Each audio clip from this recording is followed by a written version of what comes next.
working in my Dilutions Creative Journal, the 8x5, and instead of putting gesso down, I'm putting some ripped sheet music paper, and applying it with some matte medium, and that will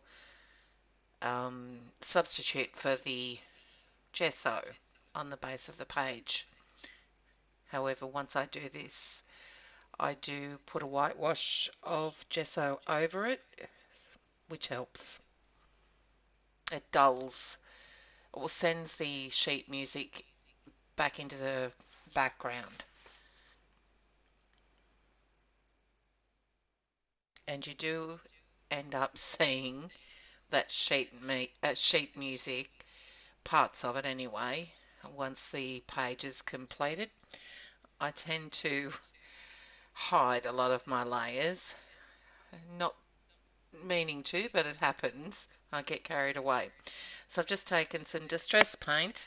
I haven't used my distress paints in a while, so I thought I'd use that today. The vintage photo there, and put some water with it. And now also using some more distress paint, this time the walnut stain, and I'm sponging it over the gears, I think. Yeah, layering stencil by Tim Holtz. A vintage page today.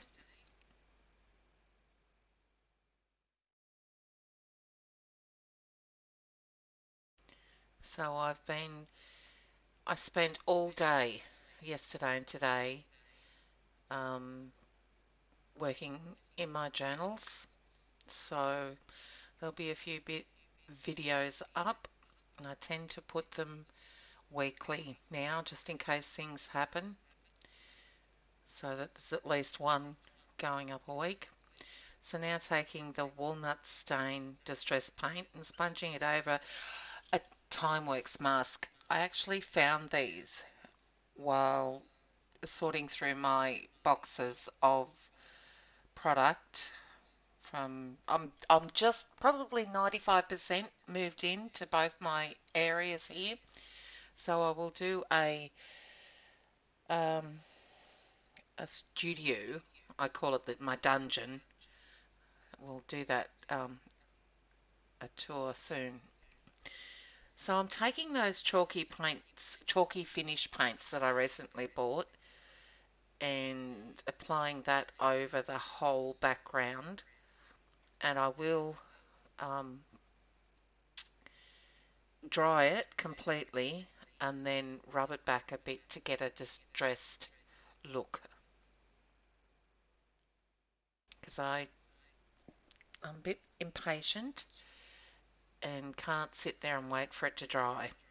So I'll dry it completely and then really use my muscle to get in there with a wet baby wipe and wipe as much as I can of it off. I sometimes rip the paper in doing so, but it's a vintage page, so all adds to it. So taking a corner flourish stamp now by Portercraft and inking it up with some coffee archival ink, and just adding that to the page. Again, some brown. This is burnt umber acrylic, and it's sponged over a birch template, KaiserCraft call them. It's a stencil basically. And I just needed a little bit of grounding there for the image that I was going to stamp later. And I thought I had to even up the page and add it up there as well. And now for the quote, I wanted to vintage up the paper, for want of a better word. So I'm using some distress oxides, and then spritz it with water, and then rub or run the paper towel over it.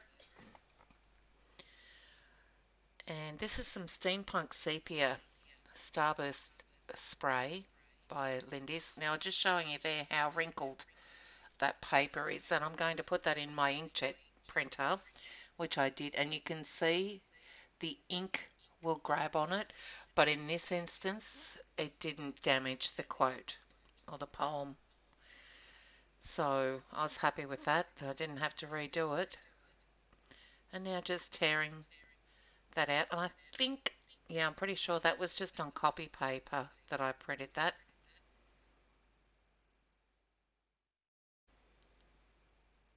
And inking the edges with some walnut stain distress ink. Poor old distress inks don't get used much anymore. Now, I went a bit overboard with this. I wanted that um, poem there, but I didn't want it sort of floating on the page, so I thought I'd use that lacy edge stamp there. But because of where it was situated, I had to try and stamp it in that gutter area, and I pressed too hard and it was too dark. I probably should have second hand stamped it. But anyway, it is what it is. And now stamping some flourishes. Now I started using the Brilliance Galaxy Gold, but you can see there it showed up really well on screen, but in real life it wasn't visible enough for me. So back to my heat embossing, so using some VersaMark embossing ink, clear embossing ink, and some Princess Gold embossing powder. Now all the products used on this page will be in a blog post linked in the description below this video, along with the photos that I show at the end of the video. So just now trying to get here I go again, tongue-tied, cohesiveness with the page and the focal images there.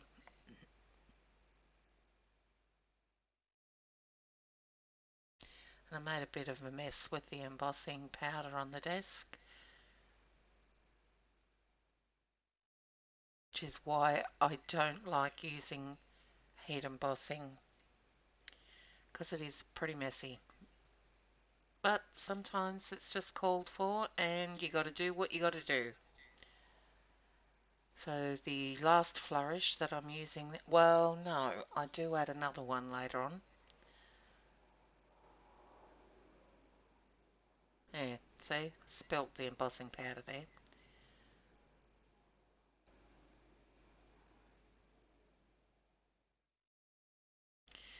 Now when I also stamped this vintage lady, I pressed a bit hard and it sort of moved and didn't really stamp too well.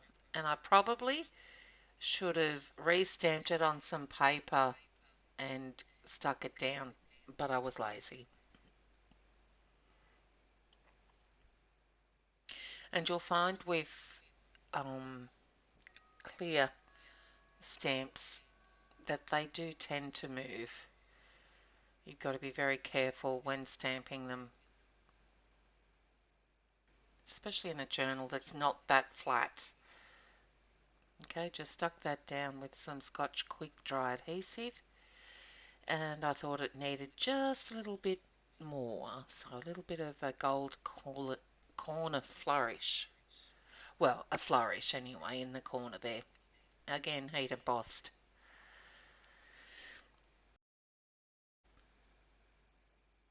And now we've got one more step and the page will be finished. So I thought it needed a bit of a border, so I tried to apply the treasure gold by using a wet baby wipe, but that just didn't work. So just using my fingers there to add that to the border areas.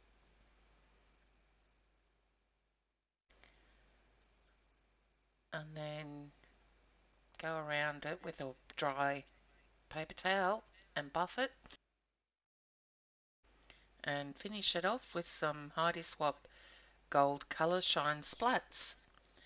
So I'll be back next week with another journal page. So until then, bye everyone.